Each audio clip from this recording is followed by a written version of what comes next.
time, British Standard Time.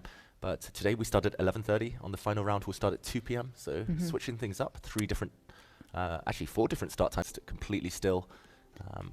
Yeah, massive zen in his game. And you can see just from the calmness he exudes over the board.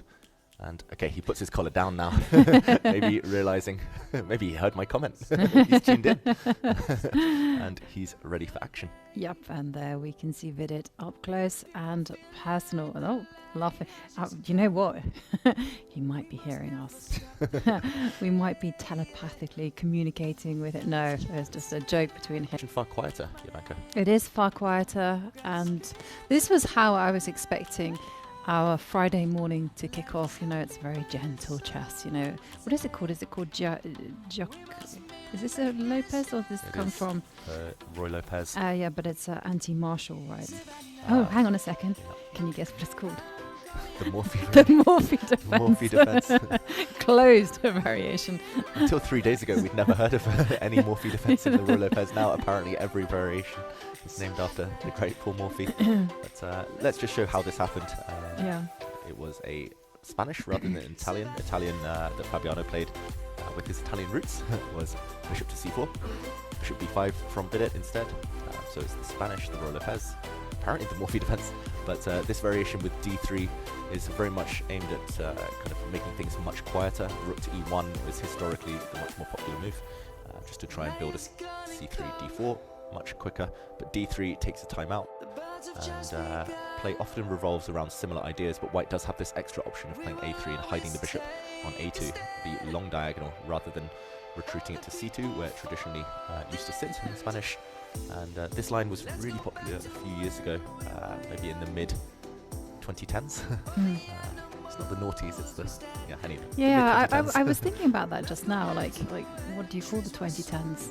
Yeah, but meanwhile, this this type of position, Ding as black was the current world champion. He was battling this one out every single time. Anytime Ding had black for kind of a 2-3 year period, he was trying to defend this position. But meanwhile, b4 played and bishop takes a2.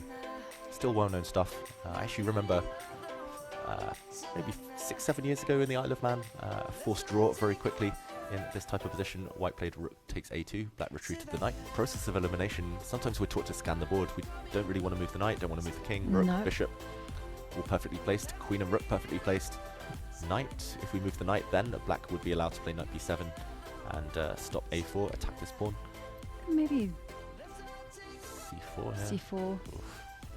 But okay, yeah, but it just again, this is quite risky, especially because the pawn on a3 is pretty weak. So we've literally talked about every piece. Yeah, every piece. None of them can be improved. So exactly. So a4. maybe just a4, and then your idea of knight takes pawn, knight c4. Maybe we don't have to take. Maybe this is the. Yeah, you could throw in rook b. Rook b4. Rook a2. I'm not sure which one, rook a4, rook a2. At least here the pawn doesn't run away. Maybe we take it with the rook rather than the knight to prevent tactics. Actually, this could be quite important.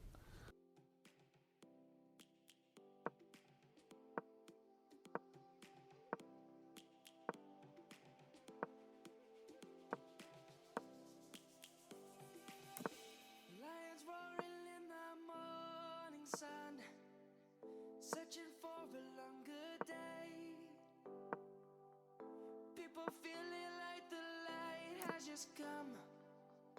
We must never stop the way. Birds jumping and I hear my name, grasping into life. Life is happy but it's so insane. We must merely make a start. Savannah, I'm coming home. Savannah, we'll never be alone. Savannah, the beauty of the world. Savannah, let's all take a walk. Savannah.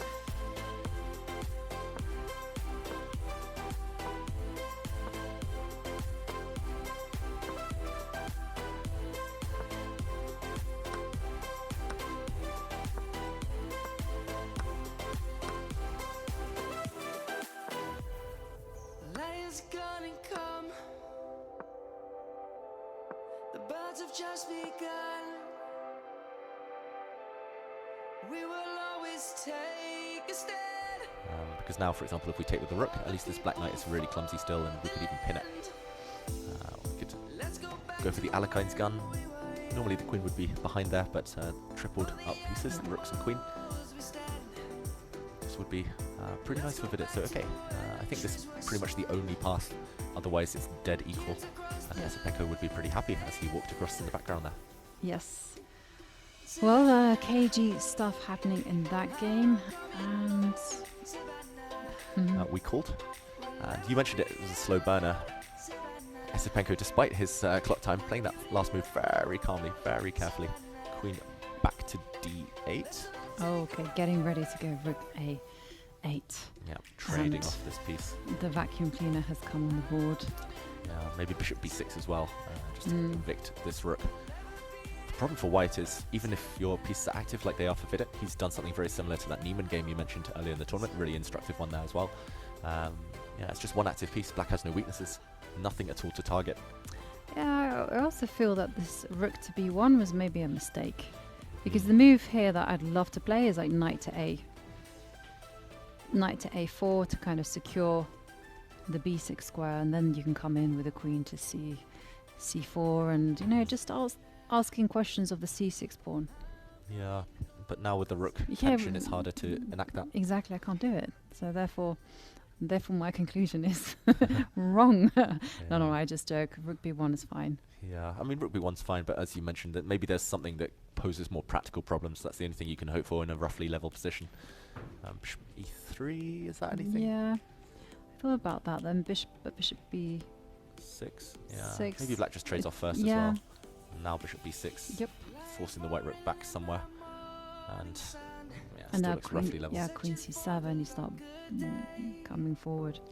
Unless there's some rook b2. Maybe I'm a bit dismissive of Rook b2. bishop a. Don't know. Yeah, maybe we're being too dismissive, Yeah. but either way, it doesn't feel like much for white. It's fighting for scraps here. It's gonna try and turn water into wine.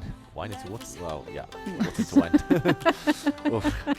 Now These that morning would rounds. be that would be a great superpower if you had the ability to turn wine into water. Worst superpower ever. The poorest superhero in the world. I mean, you'd have so much fun. You'd be in a restaurant, they've ordered some expensive wine.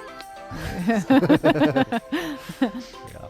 Either way, this one, I should have said squeeze water from a stone.